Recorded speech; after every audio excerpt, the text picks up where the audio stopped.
सतपुड़ा की पर्वत श्रृंखला के बीच एक ऐसा जंगल है जहां दोपहर में भी सूरज की रोशनी मुश्किल से जमीन तक पहुंचती है। पेड़ों की जड़ें सांपों की तरह एक दूसरे में लिपटी हुई, हवा में सीलन और किसी अदृश्य चीज की घुटन भरी मौजूदगी। इसी जगह एक प्राचीन रहस्य वर्षों से दफन था, अश्वत्थामा का श्राप।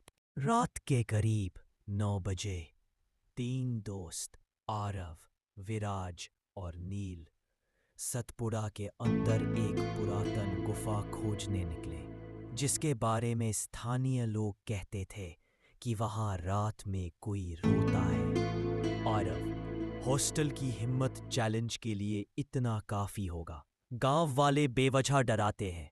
विराज, लेकिन रात में जंगल में रहना ये सही नहीं लग रहा।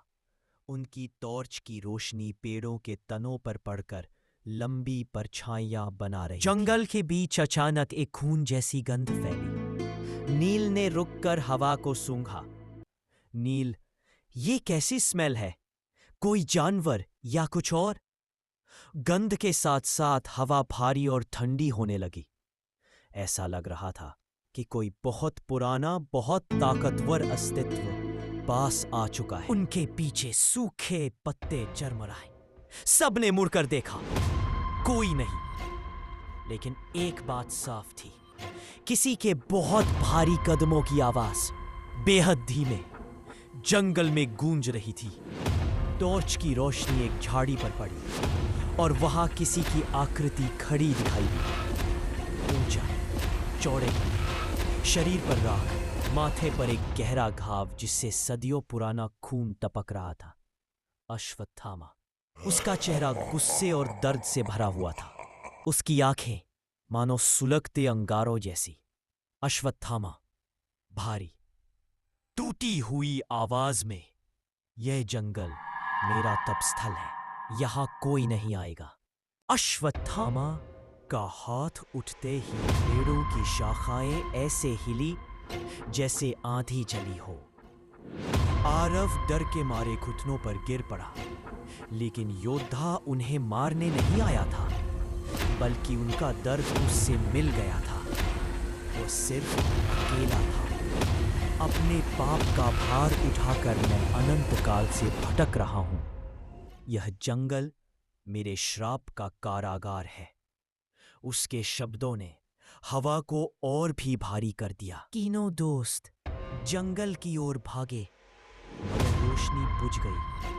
पेड़ एक दूसरे से टकराकर जैसे रास्ता बंद कर रहे थे।